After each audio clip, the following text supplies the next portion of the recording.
बागेश्वर धाम के प्रमुख धीरेन्द्र कृष्ण शास्त्री द्वारा शुरू की गई सनातन हिंदू एकता पद यात्रा बुधवार को निवाड़ी जिले में पहुंची। यह यात्रा छतरपुर जिले के बागेश्वर धाम से प्रारंभ हुई थी और कई गांवों से होती हुई घुंगसी गांव में रात्रि विश्राम के बाद आगे बढ़ी। हजारों भक्तों की उपस्थिति में निवाड़ी में एक विशाल जनसभा का आयोजन भी किया गया। जनसभा में धीरेन्द्र शास्त्री का एक संदेश दिया गया है। धीरेन्द्र शास्त्री जो जनसभा को संबोधित करते हुए उन्होंने कहा है कि हिंदू समाज को जागरूक और संगठित होने की आवश्यकता है। हिंदू समाज को संगठित होने का आह्वान किया है। सनातन धर्म की रक्षा के लिए 1 करोड़ कट्टर हिंदुओं की आवश्यकता है। ये खास बात है। उन्होंने कहा सनातन धर्म की रक्षा के लिए 1 करोड़ कट्टर हिंदुओं की आवश्यकता है। उनका मानना है कि कट्टरता केवल धर्म के प्रति समर्पण और विश्वास को दर्शाती है। उन्होंने लव जिहाद और लैंड जिहाद जैसे मुद्दों पर भी चिंता जताते हुए कहा कि समाज को इन चुनौतियों के खिलाफ खड़ा होना चाहिए।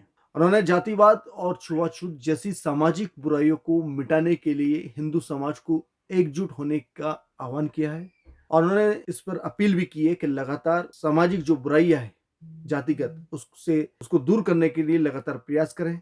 भक्तों का जो उत्साह है इस पद यात्रा में मध्य प्रदेश सहित देश के विभिन्न राज्यों में 50,000 से अधिक श्रद्धालु शामिल हो चुके हैं, लगातार हो रहे हैं।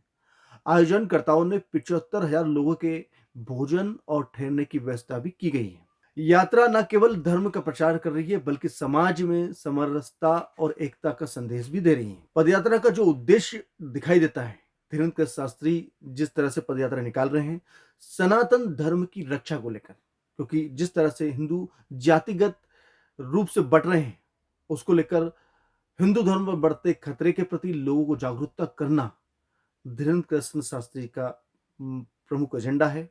इस जातिगत छुआछूत जैसी बुराइयों को दूर करने के लिए एक कड़ा संदेश धीरेन्द्र कृष्ण शास्त्री दे रहे हैं। लगातार इस यात्रा के माध्यम से लोगों को जोड़ने का प्रयास कर रहे हैं। ये देश भर में यात्रा कहीं ना कहीं पहली और ऐसी यात्रा है जो इतनी भीड़ इस यात्रा में जुड़ रही है। अब पदयात्रा का जो मार्ग है, यात्रा क्योंकि बागेश्वर धाम से शुरू हुई और निवाड़ी के घुंगसी गांव में रात्रि विश्राम के बाद गुरुवार को ओरछा तिगेला पहुंचेगी।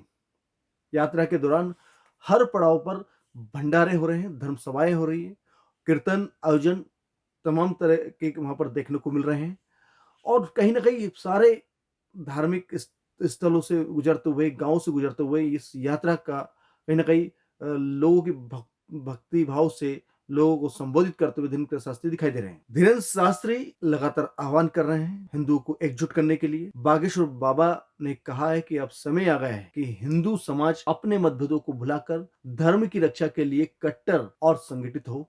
कट्टर यानी लगातार कट्टर रहेंगे तो धर्म के प्रति आपका भरोसा विश्वास बढ़ेगा और समाज जिस तरह से सनातनी समाज बट रहा है उससे दूर होगी।